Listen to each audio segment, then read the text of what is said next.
having just recently reached that period of 6 weeks post-show myself, I figured now might be a good idea to do a little video on coping with that weight gain and how to really sort of get your head around going a little bit softer again after competing, losing the abs, lines and legs are gone after they took a million years to bring them in, and just sort of really how to get your mindset around that and how I've personally found it.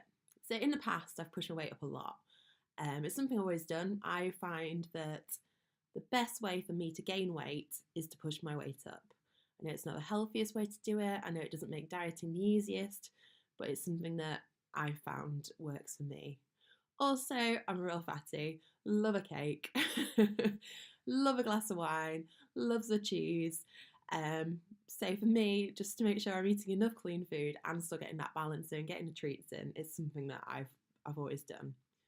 Don't plan on doing it to the extent that I did before this time. 17, 18 kilos isn't a good way to go.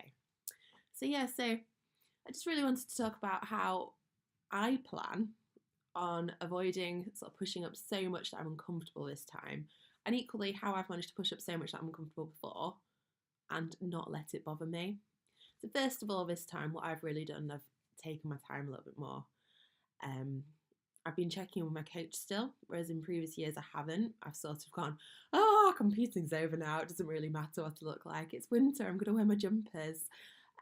Whereas this time, twice a week still checking in, making sure that I'm not pushing up too quickly.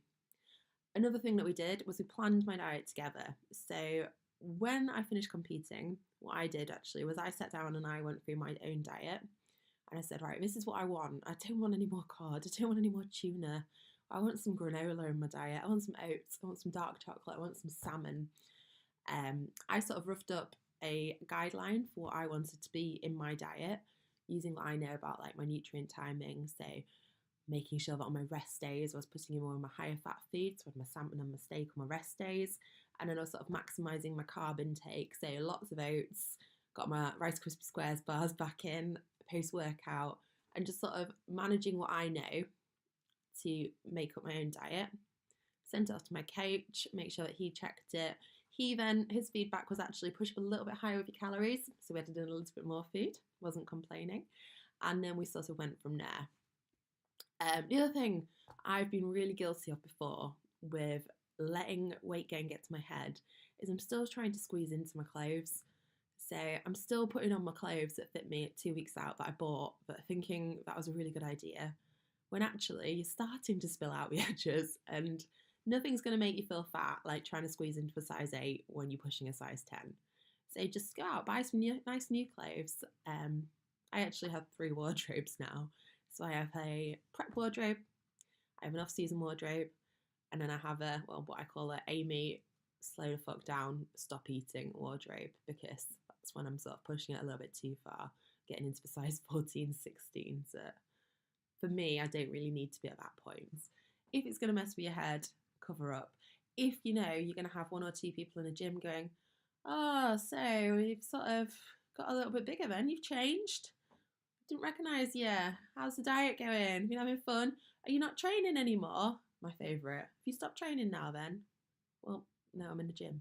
I'm just training for a different purpose now. So linking on to training for a different purpose, last night actually, that's what made me do this video today. So I'm studying the N1 hypertrophy course, and a section I was looking at last night, they were talking about how people have got different motivations for training. So we're talking about how people have got aesthetic motivations to train. We want to look good. Other people might have external motivations, so things like performance-based. They want to run faster. They might be part of a team sport, and their motivation for training separately to that is that they want to be the fastest person on the team. They want to improve their ability to kick a ball further. Okay, they want to be able to jump higher. A lot of people, and I think this is where I really personally fall into it, is that they have that emotional motivation. So for me, I go to the gym because it makes me feel better. And I think particularly since having been ill, that's been a real motivation for me, is that it makes me feel better about myself. It releases the endorphins.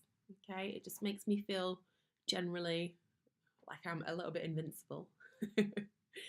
And then the other one is your physiological goals. So things like I want to go to the gym, I want to train because I want to improve my health, or because I want to be able to increase the amount of food I'm eating. So linking back to those then, I think one way to overcome sort of your body physique changing is to sort of shift that motivation from purely aesthetic. So when you're dieting, you don't really care about your health. Like, we do to an extent, but everybody's got to agree that your health gets put on the back burner. So your emotional, I don't enjoy training when I'm dieting. I hate it. I dread the leg sessions for that last 4 weeks. And that's probably my least favourite thing about competing. So just making sure that you're making that shift from your aesthetic only focus. So maybe you're going to set an external performance-based goal. So I want to improve my hack squat. I want to add weight onto my hack squat every single session. Maybe your performance-based goal is that you're going to take up a new sport, you're going to have a go at some sprinting, okay? And you want to improve your speed. You might switch it to an emotional goal, so it might just be purely that you want to enjoy your training again. You might do that, and you might introduce another sport. So I personally really enjoy going to yoga because emotionally I find it really helps me calm down. So you might link that. Or your physiological goal. One of my main goals post show for physiological goals is that I really want to improve the variety of food that I eat. So I'm very aware of, like, my gut health is not the best if you're just eating egg whites and cod and a bit of rice. So I want to improve the variety of food that I can eat. I want to reintroduce new foods, and I also want to increase my food. So whilst maintaining not too much body fat, I want to be able to go, well, right, I was eating 1,100 calories on prep, and I think now my calories are about 2,600. So I've doubled my food intake, and my condition's not too horrendous considering. So it's just about looking at those goals, setting yourself those short-term goals, but really focusing on your long-term goal as well, because I always say I don't want to be that person who gets on stage next year looking exactly the same. I want to have improved. So have a real good training plan set out with your coach. Have your plans for next year already. You don't need to have a date, but if you know, say personally, I'm saying I want to compete again at the end of next year, and I want to improve the mass in my glutes, and I want to improve the mass in my back. So keeping those long-term goals in my head is what motivates me to actually accept that weight gain and make sure that I'm gaining fat because my body needs to.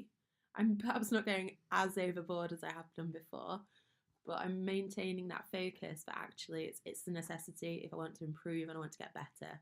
I don't want to look the same. I don't want to become a second again next year. I want that card.